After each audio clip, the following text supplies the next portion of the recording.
जय हिंद साथियों। हमारे इस YouTube चैनल पे आप सबका हार्दिक स्वागत है। जैसा कि हम लोगों ने पिछले वीडियो में पढ़ा था प्रकाश के बारे में और प्रकाश के परावर्तन के बारे में, और हमने ये भी देखा था कि प्रकाश के परावर्तन से हमारे दैनिक जीवन में क्या क्या उपयोग होता है। तो हमने देखा था कि प्रकाश के परावर्तन के कारण ही कोई भी वस्तु हमको दिखाई देती है। जब तक वस्तु से प्रकाश टकराएगा नहीं और वो प्रकाश हमारी आंखों तक पहुंचेगा नहीं, तब तक वस्तु हमको दिखाई नहीं देगी। और हमने ये भी देखा था कि अगर कोई वस्तु सफेद रंग की दिखाई देती है तो उसके पीछे यही रीजन होता है कि वह प्रकाश के सभी रंगों का परावर्तन करता है। यानी कि यह बोर्ड सफेद दिखाई दे रहा है, इसका रीजन यही है कि प्रकाश जब इससे टकरा करके परावर्तित हो रहा है तो सभी रंगों का परावर्तन कर रही है, इसलिए यह बोर्ड सफेद दिखाई दे रहा है। और हमने ये भी देखा था कि कोई भी वस्तु काली क्यों दिखाई देती है, इसके पीछे रीजन ये होता है कि अगर काले कलर का कपड़ा है तो काला इसलिए दिखाई देगा क्योंकि वो सभी रंगों का परावर्तन नहीं करता है। यही रीजन होता है कि उसका रंग काला दिखाई देता है। और जो घास होती है हरे रंग की, वो हरे रंग का परावर्तन करती है, इसलिए वो हरा रंग दिखाई देता है। यानी जो भी वस्तु जिस रंग की दिखाई देती है वह उसी रंग का परावर्तन करता है। तो आज का हमारा टॉपिक है दर्पण। हम समझते हैं कि दर्पण होता क्या चीज है। देखिए, दर्पण के बारे में हम जानते हैं। सबसे पहले हम लेते हैं एक पारदर्शी कांच को। एक पारदर्शी कांच है, या तो पारदर्शी कांच जो होगा एकदम इस तरह से सीधा समतल होगा, या तो इस तरह से वक्र होगा। इस पारदर्शी कांच के एक तरफ हम कलई कर देते हैं, यानी कि पेंट कर देते हैं।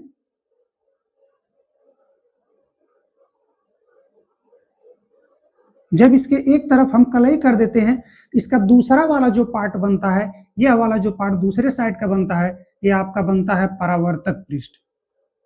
यह आपका बनता है परावर्तक पृष्ठ, यानी यह वाला जो हिस्सा होगा यह आपका कहलाएगा परावर्तक पृष्ठ। अब देखिए ध्यान से, होता क्या है कि यही जो परावर्तक पृष्ठ होता है यही चमकदार पृष्ठ होता है, और इसी पृष्ठ से वस्तु दिखाई देती है। यानी जो वस्तुएं होती हैं उसका जो प्रतिबिंब होता है इन्हीं की सहायता से हमको दिखाई देती हैं। क्योंकि जब प्रकाश आता है, इससे टकराता है, तो इस पार से उस पार नहीं जा पाती है, क्योंकि दूसरी साइड हम कलई किए होते हैं। तो देखिए दर्पण होता क्या है कि दर्पण जो होता है एक चमकदार पृष्ठ होता है। यह जो परावर्तक पृष्ठ है यह चमकदार पृष्ठ होता है, और यह समतल भी होता है और वक्री होता है। यानी दर्पण आपको देखने को मिलेंगे दो रूप में, या तो समतल होगा या तो वक्री होगा। तो हम कह सकते हैं दर्पण एक ऐसा चमकदार और समतल या वक्री पृष्ठ होता है जिसकी सहायता से हम वस्तुएं देख सकते हैं। तो आइए हम इसकी परिभाषा को देखते हैं। देखिए, दर्पण एक ऐसा चमकदार और समतल या घुमावदार सतह होती है जिससे किसी वस्तु की प्रतिबिंब दिखाई देती है। यानी जो दर्पण होती है वह एक चमकदार पृष्ठ होता है, जैसा कि हमने बताया, एक पृष्ठ चमकदार होगा, दूसरा पृष्ठ पेंट किया होगा यानी कलई किया होगा। और समतल या घुमावदार होता है, सतह होती है जिससे किसी वस्तु की प्रतिबिंब दिखाई देती है। यानी कि हमारे घर जो शीशा रखा हुआ वो भी एक प्रकार का दर्पण है। हमारे वाहनों में जो साइड मिरर के रूप में लगे होते हैं वो भी एक प्रकार का दर्पण ही है। तो देखिए दर्पण करता क्या है कि अगर उसके सामने कोई वस्तु है तो वह उसका प्रतिबिंब उसके अंदर बना लेता है। तो इसीलिए दर्पण कहता क्या है कि सांसों में रहकर तुम हमारे मेहमान बन गए। दर्पण कहता है कि सांसों में रहकर तुम हमारे मेहमान बन गए, मुस्कुराए ऐसे कि तुम हमारी पहचान बन गए, लोग पास रहकर भी हमारे ना बन सके और तुम दूर होकर भी हमारी जान बन गए। तो ये दर्पण की बात है। आगे हम देखते हैं कि जो दर्पण होते हैं कितने प्रकार के होते हैं। देखा जाए तो जो दर्पण होता है यह दो प्रकार का होता है। दर्पण जो होता है यह हमारा दो प्रकार का होता है। एक होता है समतल दर्पण और दूसरा होता है गोलीय दर्पण। गोलीय दर्पण, दर्पण दो प्रकार के होते हैं, एक समतल दर्पण होता है और एक गोलीय दर्पण होता है। तो हम सबसे पहले समझते हैं कि समतल दर्पण होता क्या है। हमारा पहला टॉपिक है इसमें समतल दर्पण।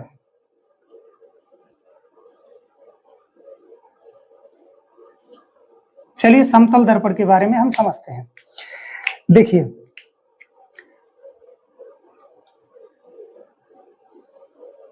एक पारदर्शी हम शीशा लेते हैं। पारदर्शी शीशा को हम लोग साइंस में कांच कहते हैं। एक पारदर्शी कांच लेते हैं और इसके एक साइड हम कर देते हैं पेंट, जिसे हम कलई कहते हैं। और जो कलई हम करते हैं इसे हम करते हैं सिल्वर ब्रोमाइड से, जिसे हम कहते हैं AgBr। ये होता है हमारा सिल्वर ब्रोमाइड। आगे देखिए, और इसका जो इसका दूसरा सिरा होता है यह परावर्तक पृष्ठ होता है। हमारा यही वाला जो पृष्ठ होता है यह होता है परावर्तक पृष्ठ। परावर्तक पृष्ठ। और यह जो पार्ट होता है पीछे वाला यह होता है हमारा कलई वाला पार्ट। यह कलई किया हुआ है।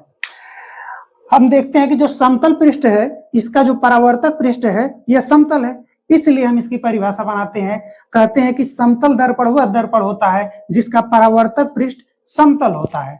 यानी कि जिस दर्पण का परावर्तक पृष्ठ समतल होता है यानी प्लेन होता है उसे हम लोग कहते हैं समतल दर्पण। जैसे कि हमारे घर का जो शीशा होता है जिसमें हम सुबह सुबह उठते हैं, हाथ मुंह धोते हैं और उसमें अपना चेहरा देखते हैं, वही शीशा कहलाता है समतल दर्पण।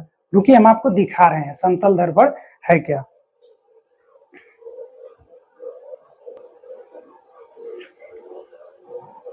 देखिए, यही है हमारा समतल दर्पण। इसी की सहायता से हम लोग करते क्या है कि सुबह उठते हैं, नहाते धोते हैं और अपना चेहरा इसी में हम लोग देखते हैं। कहीं से भी आते हैं तो एक बार शीशे में जरूर अपना चेहरा देखते हैं कि कहीं धूल वगैरह तो नहीं लग गया है, उसको साफ करते हैं, अच्छे लग रहे हैं कि नहीं लग रहे हैं।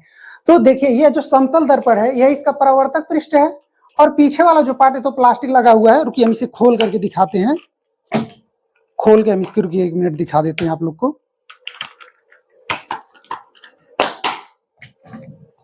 देखिए, ये इसका परावर्तक पृष्ठ है और पीछे वाला पार्ट देखिए ये आपका जो है ये कलई किया यानी कि पेंट किया हुआ पार्ट है। तो यह वाला जो पार्ट होता है इससे प्रकाश का परावर्तन नहीं होता, प्रकाश का परावर्तन इससे होता है।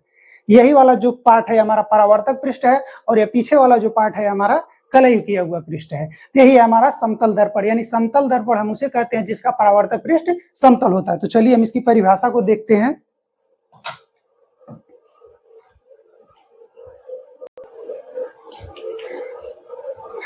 तो देखिए, ये होता है समतल दर्पण की परिभाषा। ये है वह दर्पण जिसका परावर्तक पृष्ठ समतल होता है, समतल दर्पण कहलाता है। और यह समतल दर्पण का चित्र। चलिए हम इसके गुण के बारे में समझते हैं। समतल दर्पण के गुण को हम लोग समझते हैं।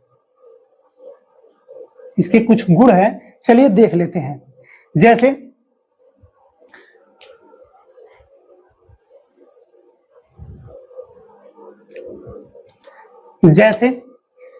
हम बात करते हैं, इसके पहले गुण की बात अगर हम करते हैं तो देखिए, जब हम समतल दर्पण में अपना जब हम चेहरा देखते हैं यानी कोई भी वस्तु जब इसमें हम देखते हैं तो इसमें इसका प्रतिबिंब बनता है। देखिए, जैसे इसमें इसका प्रतिबिंब बन रहा है ना इसका प्रतिबिंब। देखिए, जब इसका प्रतिबिंब इसमें बन रहा है तो जो प्रतिबिंब इसके अंदर बन रहा है, यह जो प्रतिबिंब बन रहा है यह आभासी प्रतिबिंब होता है। यानी कि हम कह सकते हैं कि जो समतल दर्पण होता है यह आभासी प्रतिबिंब बनाता है।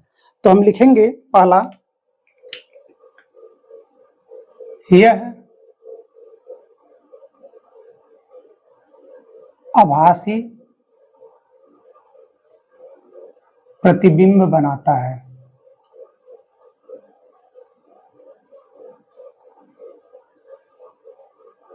चलिए, एक बात तो ये हो गई। दूसरी बात हम समझते हैं।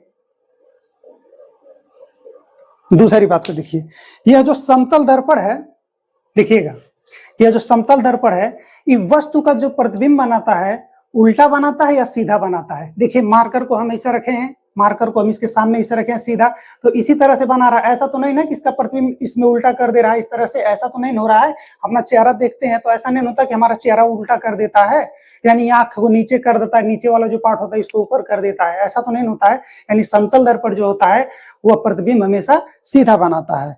तो हम लिखेंगे अगली बात, यह सीधा प्रतिबिंब बनाता है।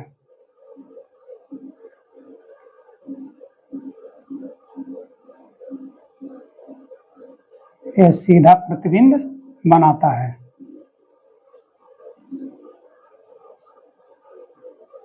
बनाता है।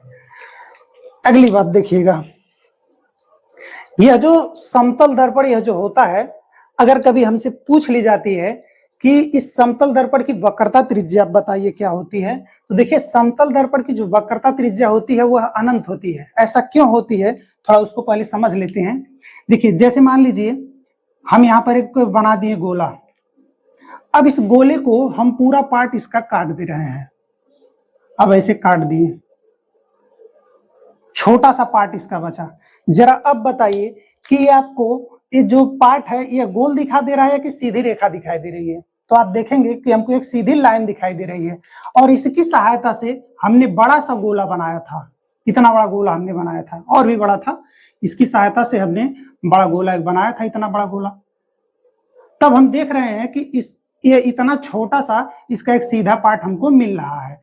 तो होता क्या है कि यह जो इतना बड़ा समतल दर्पण है, अगर इसकी सहायता से हम गोला बनाएंगे तो खूब बड़ा सा गोला बनेगा, और कहीं हम इतना बड़ा समतल दर्पण ले लेंगे, बहुत बड़ा सा गोला बनेगा। इतना बड़ा सा गोला बनेगा कि बोर्ड पर नहीं आएगा, या फिर बहुत बड़ा एरिया हमको चाहिए। तो इसलिए हम कहते क्या है कि जो समतल दर्पण होती है इसकी जो वक्रता त्रिज्या होती है यह अनंत होती है। तो अगली बात हम लिखते हैं, इसकी वक्रता त्रिज्या अनंत होती है।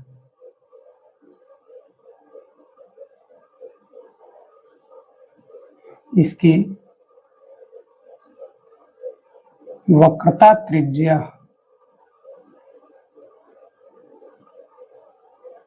अनंत होती है। ये इनफाइनाइट का चिन्ह है जिसको अनंत हम कहते हैं। देखिए ध्यान से देखिएगा, वक्रता त्रिज्या मतलब क्या हो रहा है, अभी आपके मन में कंफ्यूजन होगा। ध्यान से इसको समझ लीजिए। वक्रता त्रिज्या, जैसे हम एक गोला बना रहे हैं, गोला के बीच में केंद्र होता है और यह इसकी त्रिज्या होती है। इसी त्रिज्या को हम कहते हैं दर्पण की वक्रता त्रिज्या। तो हम इसी की बात कर रहे हैं। तो समतल दर्पण की जो वक्रता त्रिज्या होती है यह अनंत होती है। चलिए अगली बात हम करते हैं। आगे हमसे पूछा जा सकता है कि समतल दर्पण की फोकस दूरी कितना होती है। तो देखिए वक्रता त्रिज्या की जो आधी होती है वही फोकस दूरी होती है। तो जब वक्रता त्रिज्या अनंत है तो हम फोकस दूरी को भी अनंत कहेंगे। यानी हम कहेंगे इसकी फोकस दूरी अनंत होती है।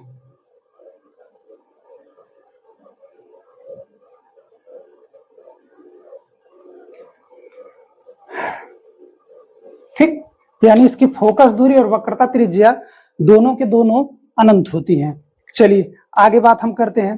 ये बताइए, जो समतल दर्पण होता है अगर इसके सामने हम किसी वस्तु को रख देते हैं तो वस्तु का प्रतिबिंब जो बनाता है समतल दर्पण उतना ही बड़ा बनाता है, या उससे छोटा बनाता है, या उससे बड़ा बनाता है?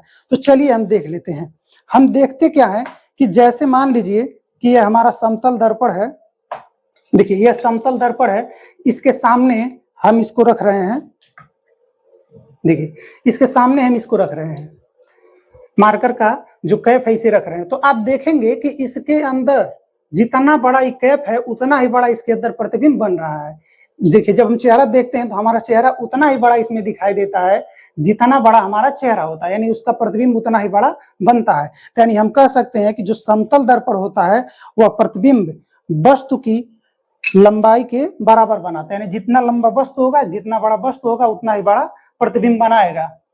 तो लिखेंगे यह प्रतिबिंब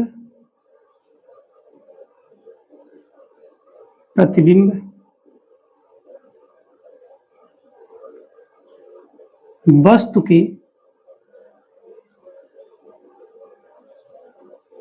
लंबाई के बराबर बनाता है।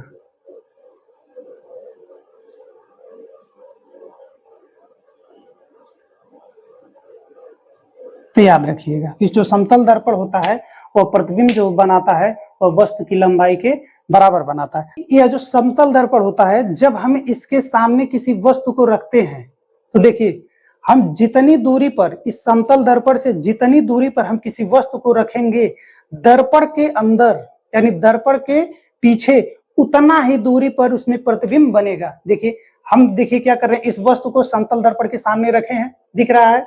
हम जैसे जैसे वस्तु को पास ले जाएंगे आप देखेंगे कि उसके अंदर प्रतिबिंब भी पास आ रहा है। इसका मतलब हम दर्पण के परावर्तक पृष्ठ से जितनी दूरी पर वस्तु को रखते हैं, दर्पण के अंदर उतनी ही दूरी पर उस वस्तु का प्रतिबिंब बनता है। तो हम लिखेंगे अगला,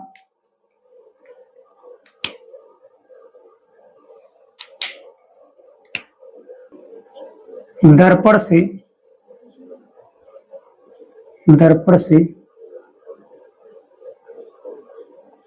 जितनी दूरी पर वस्तु रखी होती है,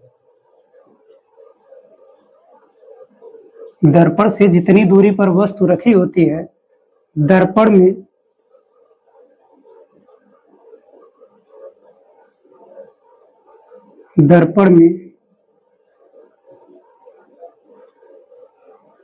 उतना ही पीछे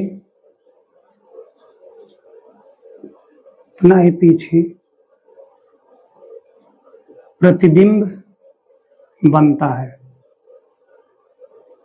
अच्छा, इसको लेकर के आपके मन में कंफ्यूजन होगा, जरा उसको समझ लीजिए। कहने का मतलब देखिए, ये दर्पण है, इसके सामने हम ये वस्तु रख रहे हैं, तो इसका प्रतिबिंब इस दर्पण के परावर्तक पृष्ठ से जितना दूर पे है, दर्पण के अंदर भी इसका प्रतिबिंब उतना ही दूरी पर बनेगा। ऐसा नहीं होगा कि दर्पण के पीछे निकल जाएगा प्रतिबिंब, दर्पण यहाँ है तो प्रतिबिंब हमको यहाँ दिखाई देगा, ऐसा नहीं है। दर्पण का जो परावर्तक पृष्ठ है उसके अंदर ही जितनी दूरी पर, दर्पण के परावर्तक पृष्ठ से जितनी दूरी पर वस्तु रखेंगे, दर्पण के परावर्तक पृष्ठ के उतना ही पीछे इसका प्रतिबिंब बनता हुआ दिखाई देगा। चलिए अगला चीज को हम लोग देखते हैं कि जो प्रतिबिंब दर्पण होता है, अगर उसमें हम किसी वस्तु का प्रतिबिंब देखना चाहते हैं, जैसे हम अपना पूरे शरीर का प्रतिबिंब देखना चाहते हैं किसी दर्पण में, तो जो दर्पण की लंबाई है वह हमारे लंबाई की आधी होनी चाहिए, कम से कम आधी होनी चाहिए, तब जाकर के हमारे पूरे शरीर का प्रतिबिंब उस दर्पण में आएगा। यानी कि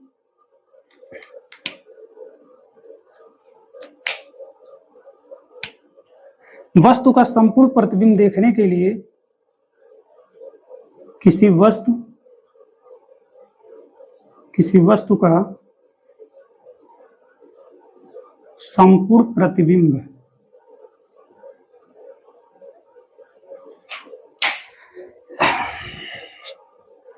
वस्तु का संपूर्ण प्रतिबिंब देखने के लिए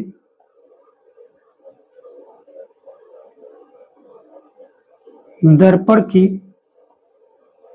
लंबाई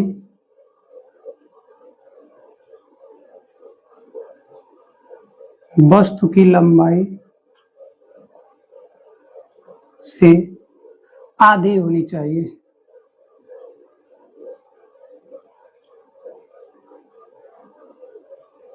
चलिए इस बात को भी आप याद रखिएगा। अगली बात हम लोग सीखते हैं।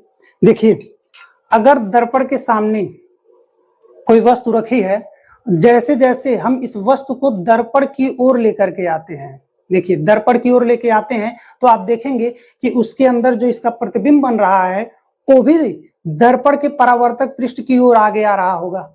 आ रहा है ना, देखिए आगे आ रहा है। अभी देखिए इसका जो प्रतिबिंब है दर्पण में दूर बना है, लेकिन जैसे जैसे हम इस वस्तु को आगे लेकर के आ रहे हैं, प्रतिबिंब भी उसका आगे आ रहा है। तो यानी हम कह सकते हैं, देखिए अगला पॉइंट, कि दर्पण की ओर वस्तु को ले आने पर उसका प्रतिबिंब भी परावर्तक पृष्ठ की ओर आता है। ठीक, ये बात हो गई। अगली बात समझिए, यह दर्पण है, इसके सामने हम वस्तु रखे हैं, जैसे जैसे हम इस वस्तु को दूर लेके जाएंगे आप देखेंगे उसके अंदर जो प्रतिबिंब है वो भी परावर्तक पृष्ठ से दूर चलता चला जाएगा। तो आगे बातें हो गई। फिर अगली बात हम ये चीज देखते हैं कि यह जो दर्पण होता है जब इसमें हम लोग प्रतिबिंब देखते हैं तो प्रतिबिंब इसका पार्श्व परावर्तित बनाता है। अब देखिए पार्श्व परावर्तित कहने का मतलब होता क्या है। पार्श्व परावर्तित कहने का मतलब जैसे हम खड़े हैं तो अगर हमारे सामने कोई दर्पण है तो दर्पण में होगा क्या, हमारा जो दायां वाला हाथ है वो बायां दिखाएगा और बायां वाला जो हाथ है वो दायां दिखाएगा। देखिए अगर इसमें आपको दिखाई दे रहा हो, जैसे कि मान लीजिए इसमें हम देख रहे हैं चेहरा, अगर हम देखिए अपना कान हमें पकड़े हुए हैं, अभी हम अभी हम बायां पकड़े हुए हैं, लेकिन दर्पण में हमारा यही कान दायां दिखा रहा है। ठीक, इसी को हम कहते हैं पार्श्व परावर्तित, यानी दाएं का बाएं दिखाना और बाएं का दाएं दिखना, यही कहलाता है पार्श्व परावर्तित। तो अगला नंबर हम लिखेंगे, यह पार्श्व परावर्तित प्रतिबिंब बनाता है। यह पार्श्व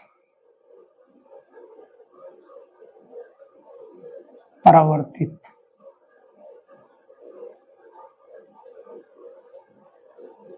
प्रतिबिंब बनाता है।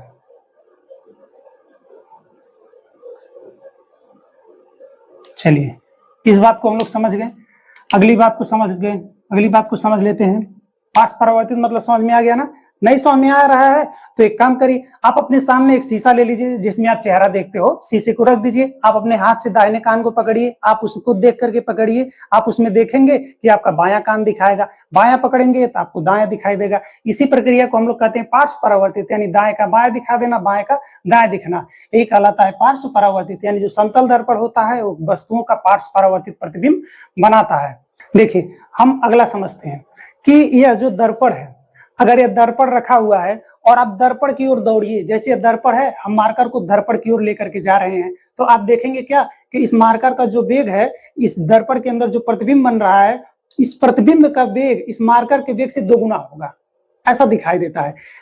आप एक काम कीजिए, बड़ा सा शीशा हो उसको कहीं रख दीजिए आप, और उसके सामने दर्पण की ओर ही आप दौड़ते हुए जाएंगे तो आप देखेंगे आपकी चाल ज्यादा स्पीड में दिखाई देगी, यानी आपकी चाल दुगनी दिखाई देगी। आपकी जो चाल होगी उससे दुगनी चाल आपकी उसमें दिखाई देगी जो आपके प्रतिबिंब की होगी। तो यही चीज करता है समतल दर्पण। यानी इसका जो अगला गुण है, यदि वस्तु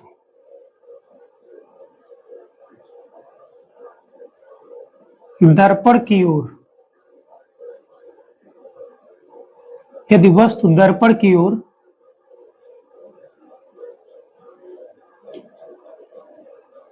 भी वेग से आ रही हो तब दर्पण में बने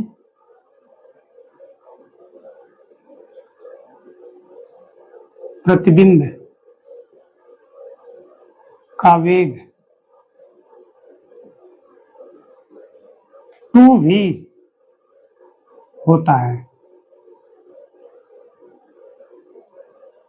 ठीक, चलिए अगला हम देखते हैं कि जैसे मान लीजिए दर्पण है, इसके सामने हम इस वस्तु को रखे हैं तो इसका प्रतिबिंब इसमें बन रहा है। तो आप देखेंगे क्या कि जैसे हम इस दर्पण को मान लीजिए हम 1 डिग्री घुमा रहे हैं तो इस वस्तु का इसमें जो प्रतिबिंब बन रहा है वो प्रतिबिंब 2 डिग्री घूम जाएगा। अगर हम इसको 3 डिग्री घुमाएंगे तो 3 डिग्री घूम जाएगा। इसका मतलब यही हो गया कि दर्पण को थीटा कोण घुमाने पर उसके अंदर जो बना प्रतिबिंब होता है वह 2 थीटा डिग्री घूम जाता है। तो अगला पॉइंट हमारा यही होगा,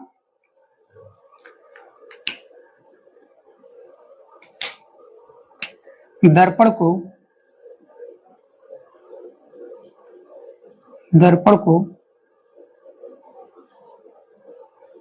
थीटा कोण घुमाने पर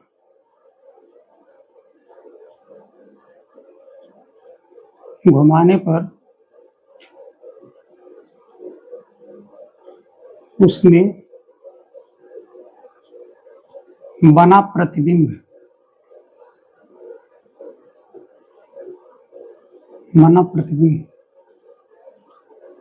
2 थीटा कोण घूम जाता है।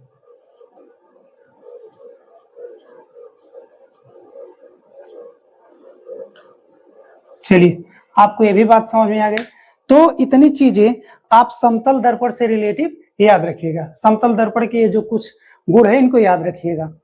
जैसा कि हमने बताया, यह आभासी प्रतिबिंब बनाता है, यह सीधा प्रतिबिंब बनाता है, इसकी वक्रता त्रिज्या अनंत होती है, इसकी फोकस दूरी भी अनंत होती है, यह प्रतिबिंब वस्तु की लंबाई के बराबर बनाता है, और दर्पण जितनी दूरी पर रखा होगा कि दर्पण में उतना ही पीछे वस्तु का प्रतिबिंब बनेगा। वस्तु का संपूर्ण प्रतिबिंब देखने के लिए दर्पण की लंबाई वस्तु की लंबाई से आधी होनी चाहिए। दर्पण की ओर हम वस्तु को ले जाते हैं तो दर्पण के अंदर जो प्रतिबिंब है वो भी आगे की ओर आता है। यह पार्श्व परावर्तित प्रतिबिंब बनाता है, यानी दाएं का बाएं बनाता है, बाएं का दाएं बनाता है। यह वस्तु की दर्पण से भी वेग से आ रही है, यानी कि अगर कोई वस्तु दर्पण की ओर भी वेग से आ रही है तो उसमें उसका प्रतिबिंब भी वेग से चलता है। दर्पण को थीटा डिग्री घुमाते हैं तो उसमें जो प्रतिबिंब होता है वो 2 थीटा डिग्री घूम जाता है। चलिए आगे हम देखते हैं कि दर्पण के उपयोग, कि दर्पण के ये जो समतल दर्पण है इसका उपयोग क्या होता है।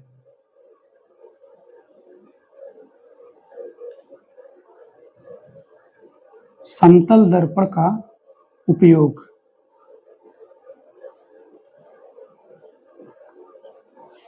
चलिए समझते हैं समतल दर्पण का उपयोग। ध्यान से देखिएगा, पहला उपयोग तो यही है, यह जो शीशा है हम लोग अपने घरों में रखते हैं, पहला उपयोग तो यही है।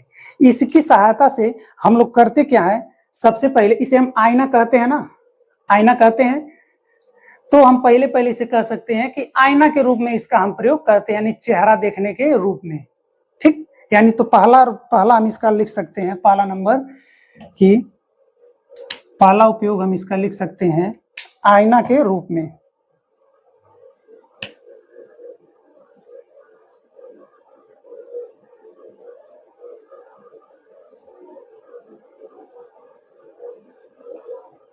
चलिए यह पहली बात हो गई। अगला इसका उपयोग होता है पेरिस्कोप के रूप में, जिसे हम परिदर्शी भी कहते हैं। देखिए होता क्या चीज है, जैसे मान लीजिए यह समुद्र है,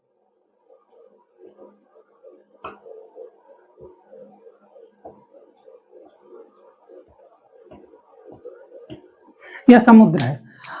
आप इस समुद्र के अंदर जहाज लेके हो, जो पानी वाली शिप होती है उसको लेकर के आप इसके अंदर हो, आर्ट मेरा सही नहीं है, बनाने की कोशिश कर रहे हैं आप, समझिएगा। मान लेते हैं कि यह जो नाव है यानी पानी वाली जहाज है, ये जो शिप है ये पानी के अंदर रहने वाली है। इसमें देखिए मान लीजिए यहां पर कोई ऊपर कोई नाव है या फिर कोई बड़ी जहाज है, कोई बड़ी जहाज है, और मान लीजिए दुश्मन है हमारा और हम पानी के अंदर हैं। अगर हम पानी के अंदर से तो हमको दिखाई नहीं देगा जो पानी की सतह पर है, तो हम करते क्या है, यहीं से लगाया जाता है एक यंत्र, उसी यंत्र को हम कहते हैं पेरिस्कोप या परिदर्शी।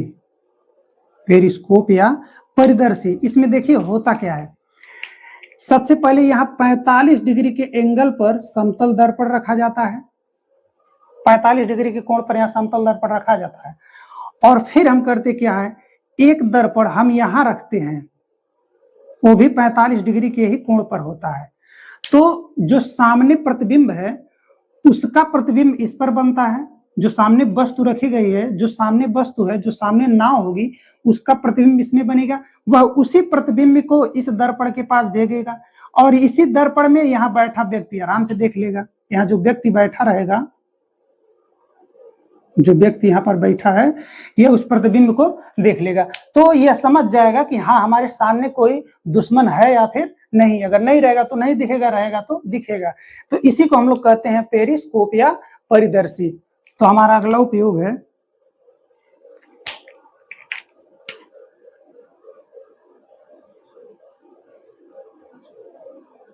परिदर्शी या